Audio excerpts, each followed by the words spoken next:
नमस्कार दोस्तों, मैं प्रिंस सैनी आपका स्वागत करता हूं हमारे चैनल लर्न एंड ग्रो में। आज हम बात करेंगे इलेक्ट्रिक डाइपोल के बारे में। इलेक्ट्रिक डाइपोल क्या होता है तो इसके बारे में समझेंगे। तो जैसा कि इसका नाम ही हमें बता देता है कि इलेक्ट्रिक डाइपोल है क्या। इलेक्ट्रिक जो हमारे जैसे कि चार्जेस होते हैं, डाइपोल यानी कि जिसके पास दो पोल हों, इक्वल और अपोजिट चार्ज के। अब इसके अंदर देख लेते हैं इलेक्ट्रिक डाइपोल है क्या। ये इलेक्ट्रिक डाइपोल जो होता है ये बना होता है pair of equal and opposite point charges का। हम दो पॉइंट चार्ज लेंगे और उनका जो अगर हम देखेंगे कि उनके ऊपर जो चार्ज है वो अपोजिट होगा और उनको हम सेपरेट कर देंगे स्मॉल डिस्टेंस से। और ये जो स्मॉल डिस्टेंस होता है ये एक तरह का परमानेंट डिस्टेंस होता है। ये डिस्टेंस कम और ज्यादा नहीं होता, ये भी हमें ध्यान देना है। परमानेंट ये होता है।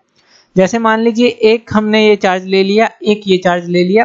अब एक चार्ज हमारे पास माइनस क्यू है, एक प्लस क्यू है, यानी कि दोनों इक्वल हैं मैग्नीट्यूड की बात करें, लेकिन ऑपोजिट चार्जेस हैं।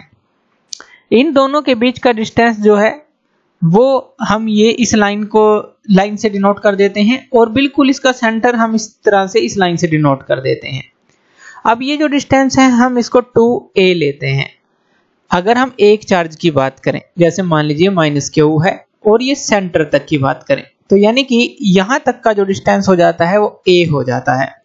इसी तरह से अगर हम दूसरा चार्ज लें, यानी कि ये जो प्लस क्यू लिया है, तो यहां तक का जो डिस्टेंस है वो भी a हो जाता है। तो इसलिए टोटल हमने बात की है कि 2a। तो इसलिए ये इसमें कंफ्यूज होने की जरूरत नहीं कि 2a ही क्यों लिया। सेंटर से अगर आप मापेंगे या हम बाय कन्वेंशन लेते हैं a और इसी तरह से इस तरफ a, तो टोटल हो गया 2a। तो ये 2a हम स्मॉल डिस्टेंस लेंगे। जैसे कि हमने बात किया ये एक तरह का परमानेंट डिस्टेंस होता है, कम और ज्यादा नहीं होता। तो ये जो चीज बनती है ये एक इलेक्ट्रिक डाइपोल तो है, और ये जो सेंटर बनता है ये हमारा डाइपोल सेंटर होता है। और ये जो इसकी डायरेक्शन होती है इलेक्ट्रिक डाइपोल मूवमेंट की, इसको हम p और वेक्टर से डिनोट करते हैं। ये एक वेक्टर क्वांटिटी होती है, तो इसके पास डायरेक्शन भी होती है और इसकी जो डायरेक्शन होती है वो नेगेटिव से पॉजिटिव चार्ज की तरफ होती है बाय कन्वेंशन। याद रखना है, आगे भी हम इसको डिस्कस करेंगे। फिलहाल अभी इसका एक ओवरव्यू ले रहे हैं। जो मिडिल पॉइंट होता है माइनस क्यू और प्लस क्यू के बीच का, ये जो जहां पर भी लोकेशन है और उनके बिल्कुल बीच का जो मिडिल पॉइंट है इसको सेंटर ऑफ द डाइपोल बोलते हैं। और जो टोटल चार्ज होता है इलेक्ट्रिक डाइपोल के ऊपर वो हमारा 0 होता है, plus Q minus Q equal to 0। लेकिन इसका मतलब ये नहीं कि जो इलेक्ट्रिक फील्ड होगा वो भी 0 होगा।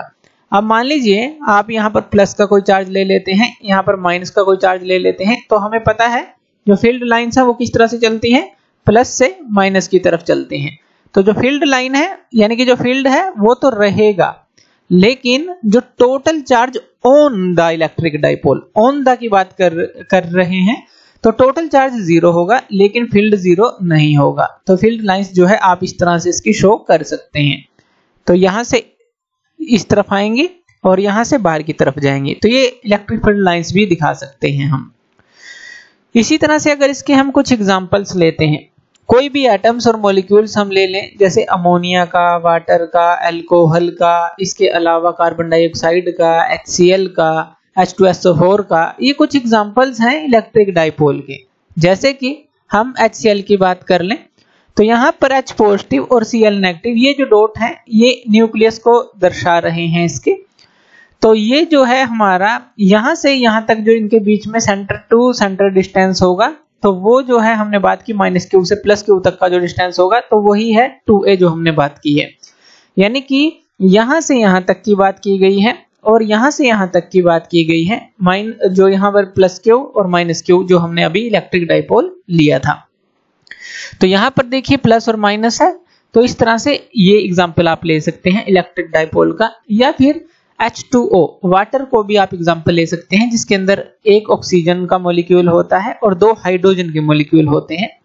और जो हमारी इलेक्ट्रिक डाइपोल मूवमेंट होगी इस केस के अंदर, तो वो किस तरफ होगी, वो नेगेटिव से पॉजिटिव की तरफ होगी, ये ध्यान देना है। तो ये इस तरफ होगी जो इलेक्ट्रिक डाइपोल मूवमेंट की डायरेक्शन होगी। अब ये हमने किस तरह से दिखाई है, अब इसको इस तरह से मान लीजिए, जैसे ये नेगेटिव है तो यहाँ पर माइनस क्यू मान लीजिए, और इस तरफ ये पॉजिटिव है तो यहाँ पर प्लस क्यू मान लीजिए। तो सीधा आपको पता चल जाता है कि जो डायरेक्शन है किस तरफ है, जो इलेक्ट्रिक डाइपोल मूवमेंट है। तो माइनस से प्लस की तरफ होगी, नेगेटिव से यानी कि नेगेटिव साइड से पॉजिटिव साइड की तरफ होगी। यहाँ पे नेगेटिव क्या है, ऑक्सीजन है, और पॉजिटिव क्या है, हाइड्रोजन है। तो इस तरह से इलेक्ट्रिक डाइपोल मूवमेंट के डायरेक्शन को भी आपको याद रखना है। बाय कन्वेंशन इन फिजिक्स की बात कर रहे हैं बस। तो ये होता है हमारा इलेक्ट्रिक डाइपोल। तो थैंक यू वीडियो देखने के लिए, और इसी तरह की वीडियोस के लिए आप हमारे चैनल लर्न एंड ग्रो पे हमें सब्सक्राइब कर सकते हैं। धन्यवाद।